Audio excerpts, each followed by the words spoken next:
Paghuli nito. Yung unang huling alimango.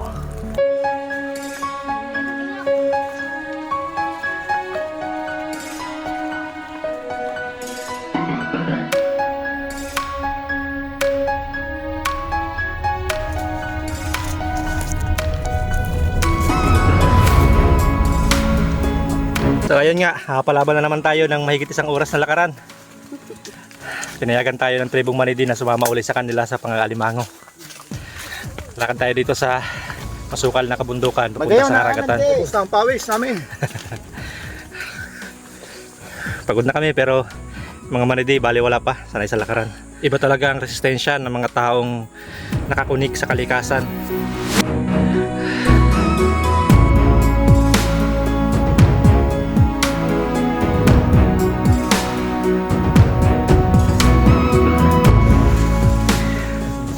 Ito po ang kanilang gagamiting panali sa mga dambuhalang alimango.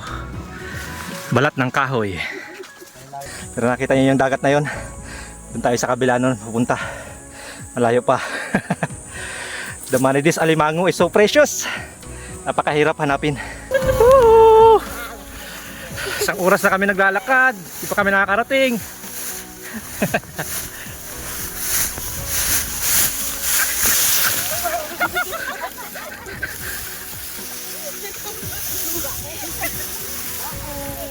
Tumba ko mga kawild. Eya ho ho. Eya ho ho. Eya ho ho. Eya manete. Merinda. Para may lakas sa paghahanap ng alimango. Po tayo sa mga ginawa nilang tuluyan dito sa tabing dagat. Yan po, mga ginawa nila talaga ang tuluyan po nila ito pagka nag-aalimango sila.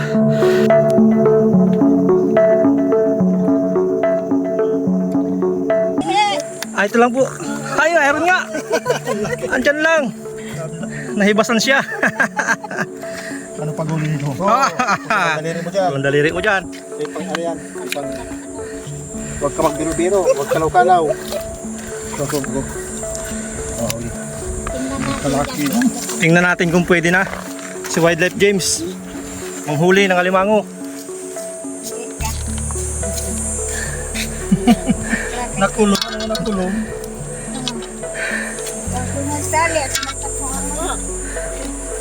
Ayun na. Marunong na si Wildlife James mga ka-wild. Marunong na po. Baka mapigtal mo yung ano, sipit. Wow. 1-0.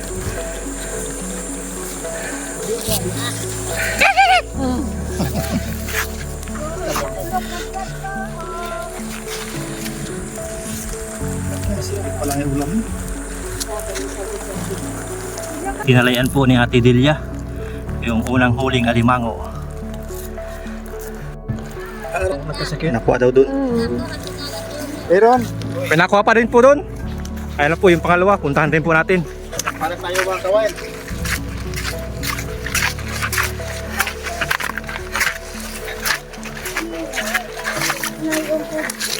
Ano? Ayan po. Natabunan lang po ng buhangin. Kahit malabo ng mata ni Lulasyon ay hindi ka makakatago dyan. Subukan po ni Wildlife James. Game po na mahuli mga kawain. James uli, ang huli. Samo lang. Uy! Pangalawang huli. Grabe ano, hindi mo talaga mahalata pag di mo kilala. Nakatago lang, kala mo yung bato. Kala ko ba ito? Ayos. Medyo maritsa kaysa doon sa nauna. Pangalawa, gakod.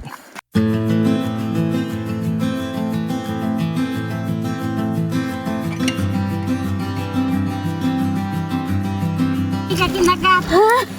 Dalawa. Hindi mo na. Tinuntungan mo na. Ay lang.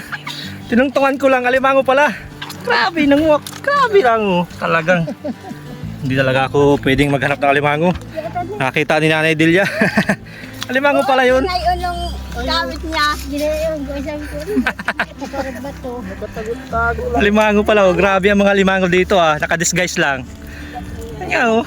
Laro din. Oh. Galing na ako dyan kanina. Ay! Nakakagat si Jude. Natama ka na sa ano. Saka ng laban ngayon. Ay, maso. Tatlo na mga kawild. Isa, dalawa, tatlo. At meron pa pong hinahanap sila doon. Natamakan ko lang.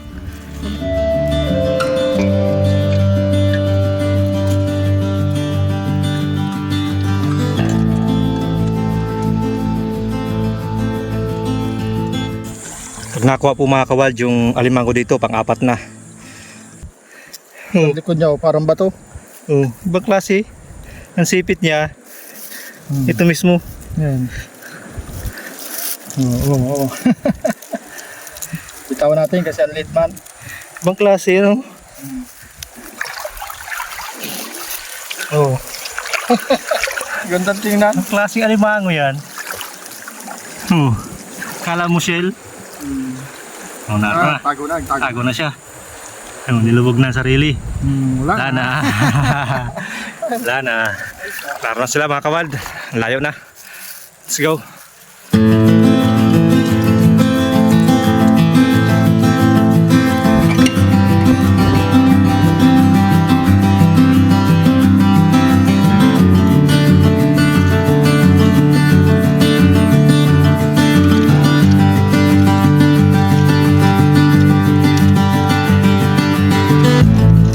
Kuha din po.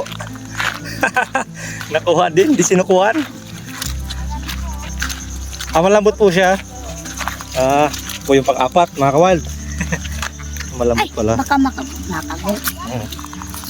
Nagutik nga.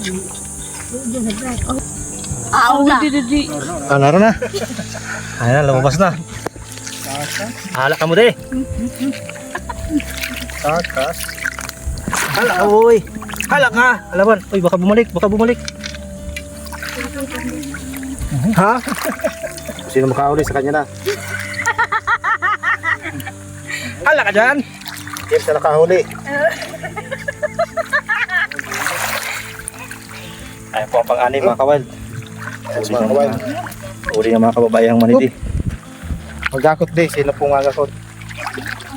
Siya din niya. Mayroon pa yata. Sika. Ikot.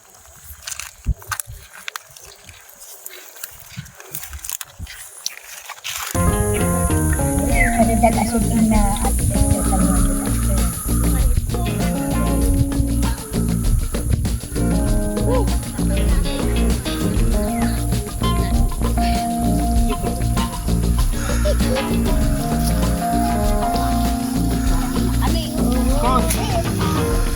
Lakad na yung imbengat. Lakat sa dagat.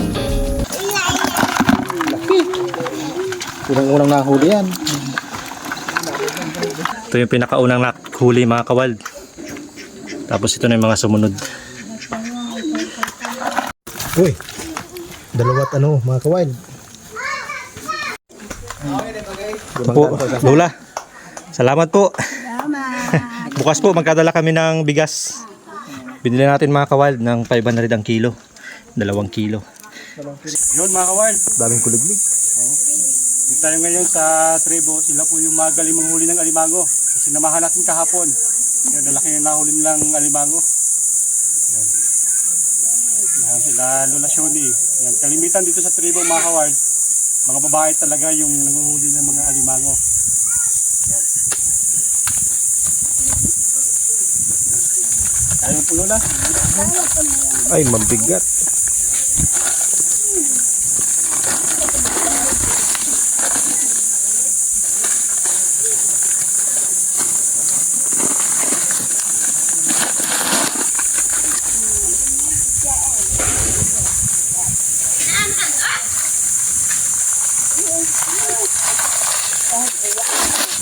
Nahiya ang DCL. Ito yung pinakabata naman sa tribo na nanguhuli ng alimango. Oo, magaling yan, manghuli. 9 na taon pa lang yan. Buntis. Si Lola magkakano na. 84. Na ito si Lola. Pero napakalakas pa. Si Maylin yata pinakabata. Halos 2 taon tayo kasama ni Lola mga kaward, pero hindi nagbabago yung lakas ni Lola.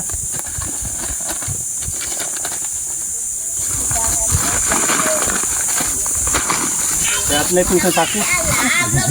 Yan na tayo.